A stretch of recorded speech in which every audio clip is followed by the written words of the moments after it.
Be J P M P Nishikant Dubey اپنے متنازع بیانوں کی وجہ سے سرخیوں میں ہیں۔ چیف جسٹس آف انڈیا کے خلاف اپنے تبصرہ سے تنازع پیدا کرنے کے بعد انہوں نے سابق chief election commissioner S Y Qureshi پر جم کر تنقید کی۔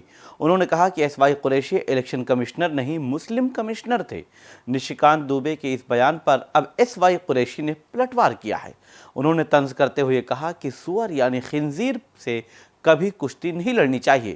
ایس وائی قریشی نے عظیم رائٹر جارج برنارڈ شاہ کا ایک اقتباس یا کوٹیشن کوٹ کرتے ہوئے سوشل میڈیا پر لکھا، میں نے بہت پہلے ہی سیکھ لیا تھا کہ سور سے کبھی کشتی نہیں لڑنی چاہیے، تم گندے ہو جاتے ہو اور خنزیر کو یہ پسند ہے۔ ایس وائی قریشی کا یہ بیان جو ہے وہ کافی ہنگامہ کرنے والا ہے، لیکن اس سے پہلے نشیکانت دوبے نے جس طرح سے بیان دیا تھا اس طرح سے ان پر سوال اٹھائے جا رہے تھے، اور اب ایس وائی قریشی نے جواب انہی کے انداز میں ان کو دینے کی کوشش کی ہے۔